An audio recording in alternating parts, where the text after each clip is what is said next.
हाँ जी स्टूडेंट, हमारे 2026 की स्टार्टिंग हो चुकी है और हमारी जो मंजिल है वो बहुत करीब आ रही है। जो भी बच्चे नीट 26 में अपियर होने जा रहे हैं, अब हमारी जो रिमेनिंग मंथ्स हैं, जनवरी, फरवरी, मार्च और अप्रैल, जो 4 मंथ्स हैं, एक्चुअली बच्चों बात करें हमारे पास केवल 3 महीने ही बचते हैं, क्योंकि जो अप्रैल वाला महीना है वो हम टेस्ट सीरीज के लिए निकाल देते हैं, जिसमें हम रैपिड टेस्ट पर हर सप्ताह 1 से 2 टेस्ट देंगे। तो हमारे पास केवल 3 महीने बचते हैं एक्चुअली में, जनवरी, फरवरी और मार्च। उसमें हमारी बायोलॉजी के लिए स्पेशली क्या स्ट्रेटजी होनी चाहिए ताकि हम अपने ड्रीम कॉलेज में पहुंच सकें। किसी का ड्रीम कॉलेज एम्स होगा, किसी का ड्रीम कॉलेज मौलाना आजाद होगा एंड डिफरेंट कॉलेज। हाँ जी बच्चों, तो हम बात करेंगे हमारी क्या स्ट्रेटजी। पहले जनवरी में बच्चों हमारे पास 2 टाइप के स्टूडेंट होंगे जिनकी तैयारी अभी बहुत अच्छी चल रही होगी। कुछ स्टूडेंट्स वो होंगे जो हम हर एग्जाम में बच्चों 600 प्लस स्कोर कर रहे होंगे।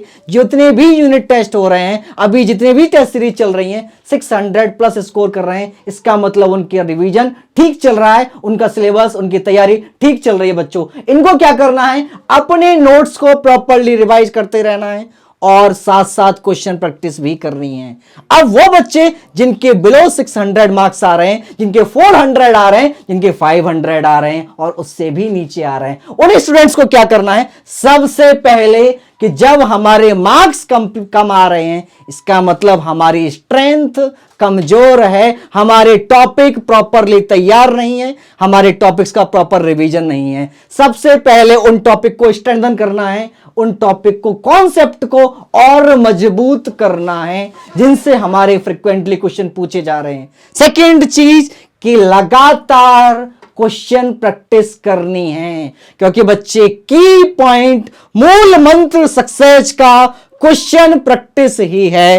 तीसरा हमारा क्या हुआ कि सर महीने में हमें एट द एंड तैयारी करने के बाद टेस्ट भी लगाना है कि हमने कितना पढ़ा है, जो पढ़ा है वहां यहां हमारे सेव हुआ है या नहीं हुआ।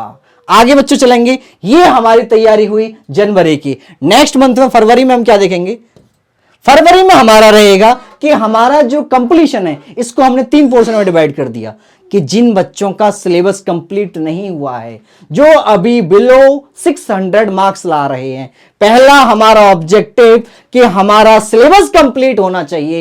एट एनी हाउ बच्चे फरवरी तक हमारा सिलेबस 11th की एनसीईआरटी, 12th की एनसीईआरटी दोनों कंप्लीट होनी चाहिए। पहला हमारा फोकस ये रहेगा कि हमारे जो सिलेबस के साथ साथ जो इंपोर्टेंट कॉन्सेप्चुअल पॉइंट हैं, जहां से बहुत फ्रिक्वेंटली क्वेश्चन पूछे जा रहे हैं, उनको हमें बार बार फोकस देना है, बार बार रिवाइज करना है उनको। सेकंड बच्चों, उनके साथ साथ हमें अपने डीपीपी, अपने क्वेश्चन बैंक, पीवाईक्यू ये सॉल्व करने हैं और एट द एंड हमें उसके साथ साथ टेस्ट की प्रैक्टिस भी करनी है, क्योंकि बच्चों जो माइंडसेट हमें 3 घंटे बैठने के लिए चाहिए होता है, वो हमें अभी से डेवलप करना है ताकि हमारा ब्रेन उस टाइम के लिए ट्रेंड हो जो हमें 3 घंटे एग्जाम में गुजारने हैं।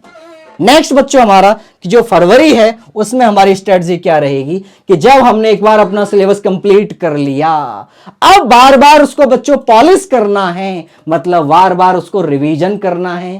साथ ही साथ जो हमारा रिवीजन कर रहे हैं उससे रिलेटेड हमें क्वेश्चन बैंक सॉल्व करनी है।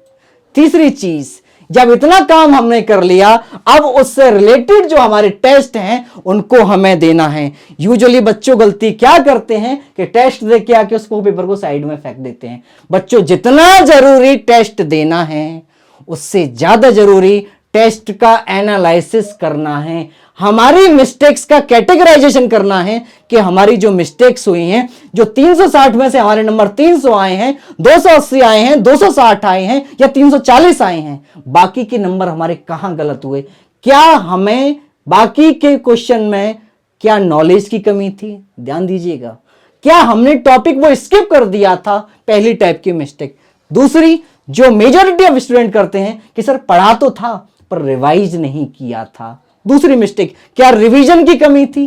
तीसरा जो आता है कि सर सिली मिस्टेक था, नॉट करेक्ट, नॉट इनकरेक्ट, ये हमने ध्यान से नहीं पढ़ा था। How many of the statement are wrong, right, ये हमने ध्यान से नहीं देखा था। इसको हमें करना है बच्चों। ये सारी प्रैक्टिस हमें अभी करके जानी है।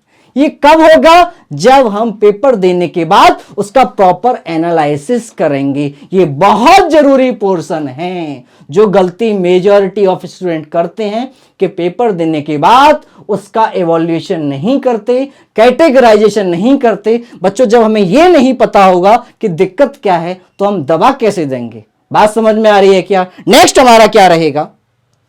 जो हमारा अप्रैल वाला है, आखिरी महीना है, जब हमारी तैयारी पूरी हो चुकी, रिवीजन ठीक चल रहा है, टेस्ट सीरीज दे रहे हैं, हम उसका इवोल्यूशन भी कर रहे हैं। अब इसी पेस को हमें लगातार बनाए रखना है, बस छोटा सा अल्टर करना है। क्या?